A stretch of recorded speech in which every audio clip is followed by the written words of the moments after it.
Hello, IUCN international union for conservation of nature വംശനാശ ഭീഷണി നേരിടുന്ന സസ്യലതാദികളെയും പക്ഷിമൃഗാദികളെയും ഒക്കെ സംരക്ഷിക്കുന്ന ഒരു അന്തർദേശീയ സംഘടനയാണ്. സ്വിറ്റ്സർലൻഡിലെ ഗ്ലാൻഡിലാണ് IUCNന്റെ ആസ്ഥാനം.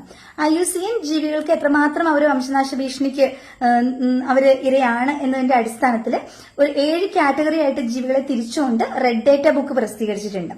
എക്സിറ്റ് കൺസർവേഷൻ എന്ന് പറഞ്ഞാൽ സംരക്ഷിക്കപ്പെടുന്ന ജീവികളെ അവരുടെ ആവാസ വ്യവസ്ഥയിൽ നിന്നും പുറത്തു കൊണ്ടുപോയി വേറൊരിടത്ത് വെച്ചിട്ട് സംരക്ഷിക്കുകയാണ്.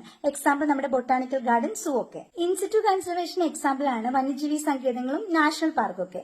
ആ ജീവികൾ എവിടെയാണോ താമസിക്കുന്നത് ആ ആവാസ വ്യവസ്ഥയിൽ തന്നെ അവരെ പ്രൊട്ടക്ട് ചെയ്യുകയാണ്.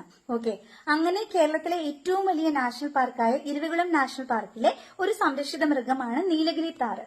തമിഴ്നാടിന്റെ സംസ്ഥാന മൃഗമാണ്. നമ്മൾ വരയാടെന്ന് വിളിക്കുന്ന നീലഗിരി താറിനെ. നീലഗിരി താറ് IUCNന്റെ റെഡ് ഡേറ്റ ബുക്കിലെ എൻഡേഞ്ചേർഡ് കാറ്റഗറിയിൽ ഉൾപ്പെടുന്ന ഒരു സ്പീഷീസ് ആണ്.